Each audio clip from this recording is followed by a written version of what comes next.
Hello everyone. Episode 14 की शुरुआत में हम देखते हैं रोंग्यो जिया से कहता है तुम हैप्पी क्यों नहीं हो। तो जिया रोंग्यो पर गुस्सा करती है और कहती है कि तुम इस फिश के लिए लेक में गिरे थे और कहती है मेरी फैमिली मर चुकी है, मेरे पास कुछ नहीं बचा, लेकिन तुम्हारे पास बहुत कुछ है। वो जाने लगती है तो रोंग्यो कहता है मैं तुम्हारी फैमिली तुम्हें वापस देना चाहता हूँ, लेकिन मैं नहीं कर सकता, मैं तुम्हें हैप्पी करना चाहता हूँ। तो जैम्पिंग कहता है कि रोंग्यो ने तुम्हारे लिए स्नो से जर्नल ही बनाया है। तो जिया इस स्नोमैन में अपने फादर को देखती है तो जिया बहुत खुश होती है।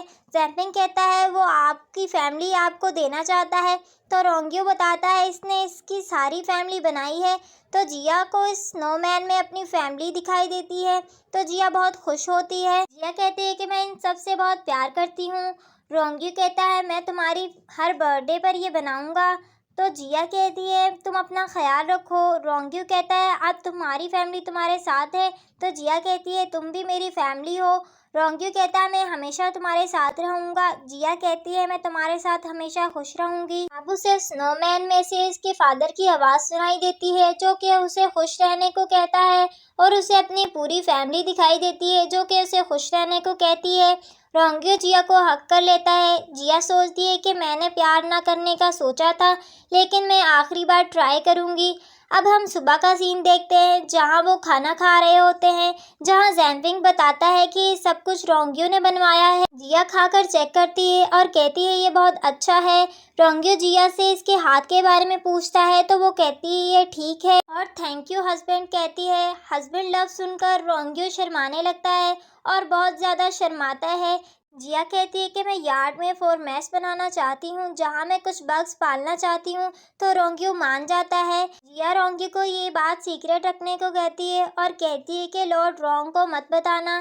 तो रोंग्यो शर्माते हुए कहता है कि मुझे हस्बैंड बोलो। तो जिया उसे हस्बैंड बोलती है तो रोंग्यो बहुत खुश होता है। अब हम उन लोगों को मेडिसिन की शॉप में देखते हैं जहाँ रोंग्यो कुछ बग्स खाने लगता है। जिया उसे रोकती है। अब वो सिटी जाता और बहुत ज़्यादा इंजॉय करते हैं। रोंग्यो से कहता है मुझे किस करो तो उसे किस करती है। अब जिया अपनी फैमिली की ग्रेव्स के पास आती है और उन्हें हैप्पी न्यू ईयर विश करती है। हम रोंगफू को देखते हैं जिसने बहुत ही फेमस फिजिशियन को बुलाया था और उसे रोंग्यो को मिलाता है। तो वो कहता है कि मैं रोंग्यो का इलाज करूँगा, लेकिन मेरे कुछ रूल्स हैं, मैं अकेले में इसका इलाज करूँगा। तो रोंगफू वहाँ से चला जाता है। अब वो फिजिशियन एक बग निकालता है तो रोंग्यो कहता है ये तो यस बग है। तो वो हैरान होता है और कहता है कि तुम्हें कैसे पता इसके बारे में। तो रोंग्यो कहता है मेरे पास भी है। तो वो कहता है ऐसा नहीं हो सकता, ये बहुत रेयर है। अब वो रोंग्यो से कहता है कि जब मैं इस यस बग का यूज़ करूँगा तो वो मुझे तुम्हारे ब्लड की ज़रूरत पड़ेगी। तो रोंग्यो कहता है कि ऐसा नहीं होता, आप इस यस बग को पकड़ोगे तो आपको खुद ही इसकी सिकनेस का सोर्स पता चल जाएगा। वो कहता है कि नहीं, मेरा बग ऐसा नहीं करता। रोंगफू भी इन दोनों की बातें सुन रहा होता है। तो रोंग्यो कहता है मेरा बग ऐसा कर सकता है और बग लेने जाता है। तो फिजिशियन सोचता है कि ये शुतैन का डिसिपल तो नहीं और सामने पड़ी हुई मेडिसिन को ठूसने लगता है और रोंगफू भी ये सब कुछ देख रहा होता है। रोंग्यो अपना यस बग लेकर आता है तो वो फिजिशियन जैसे ही वो मेडिसिन ठूसता है तो उसे कुछ होने लगता है। तो वो फिजिशियन रोंग्यो से कहता है तुम इसके ही डिसिपल हो और कहता है तुमने मुझे पॉइजन दी है और तड़पने लगता है और कहता है मैंने इसका सीक्रेट चुराया था और तड़प रहा होता है। रोंगफू भी इनकी बातें सुन रहा होता है। वो फिजिशियन वहाँ से भाग जाता है। अब सर्वेंट आकर रोंगफू को बताता है कि फिजिशियन ने वाटर में जंप कर लिया है। अब जिया अपनी मेडिसिन देख रही होती है और वो देखती है कि एक मेडिसिन मिसिंग है। ये वही मेडिसिन है जो कि इस फिजिशियन ने खाई थी। अब जिया देखती है कि इसके बेड पर कोई है। वहाँ पर रोंग्यो ब्लैंकेट में छुपा होता है। जिया उससे कहती है तुमने मेरी चीज़ें ली हैं। तो वो कहता है हाँ। तो वो कहती है कि तुमने बगैर पूछे कैसे ली। तो वो कहता है कि मैं अभी पूछ लेता हूँ। कहता है कि तुम वापस आ सकती हो क्या रूम में।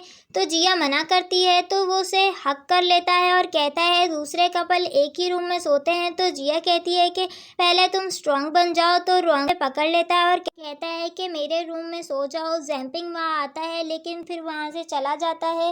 रोंगयू देखता है कि जिया को चोट लगी हुई है, तो वो देखता है जिया उसे डांटती है, तो वो कहता है तुम्हें क्या हुआ है। वो कहती है मैं ठीक हूँ, मैं वापस आती हूँ अपने क्लॉथ चेंज करके, और उसे लेटने को कहती है। अब हम सिटी का सीन देखते हैं जहाँ गैरेज में जिया रोंगयू के साथ होती है, जहाँ वो विंडो से देखती है कि कोई फादर अपनी डॉटर को पैसे देकर गुड लक कह रहा होता है। वो ये देखकर सैड होती है, तो रोंगयू अपने सारे पैसे जिया को देता है और उसे गुड लक कहता है। रोंगयू कहता है मुझे पैसे की ज़रूरत नहीं है, मुझे सिर्फ तुम चाहिए हो। अब हम पैलेस का सीन देखते हैं जहाँ एम्परर के पास ऑफिशियल और उसका बेटा आता है, तो वो उन्हें ग्रीट करता है। एम्परर कहता है आपको ग्रीट करने की ज़रूरत नहीं, आप हमारी फैमिली हो। पूछता है कि मेरी कज़न क्यों नहीं आई, तो वो ऑफिशियल कहता है कि वो चाहती है वो नेक्स्ट स्प्रिंग में शादी कर ले और वो प्रिंसेस का टाइटल पाना चाहती है। तो एम्परर कहता है ये कोई बड़ी बात नहीं है, वो चाहती है ऐसा ही होगा। एम्परर अपने सर्वर से कहता है कि ऐसा ही करो। अब वो ऑफिशियल इससे थैंक यू कहता है और अपने बेटे को भी कहता है कि थैंक यू कहो। तो इसका बेटा कहता है कि मेरी विश है कि जिया लीन और भी बेटर हो जाए। अब हम जिया और रोंगयू को पैलेस में देखते हैं जहाँ जिया को बहुत ज़्यादा सर्दी लग रही होती है, तो रोंगयू जिया का हाथ पकड़ता है। अब वहाँ पर वो ऑफिशियल की फैमिली देखती है और सोचती है कि इनके पास अभी कोई वेपन नहीं है, यही सही टाइम है इन्हें मारने का। अब वहाँ पर रोंगफू आता है और उन्हें चलने को कहता है।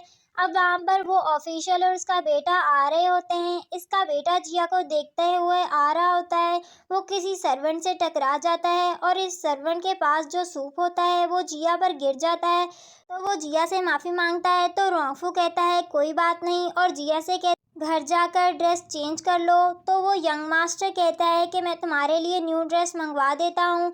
तो वो कहती है कि कोई बात नहीं और जाने लगती है।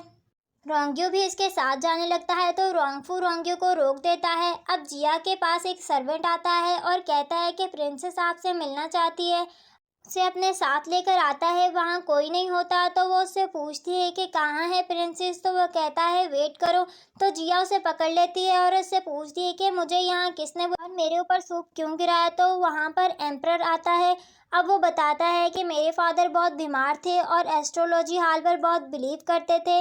मेरे फादर के जाने के बाद जाजिंग जो कि मेरे अंकल है जिया लीन उनके कब्जे में है। उन्होंने तुम्हारी फैमिली को मारना चाहा।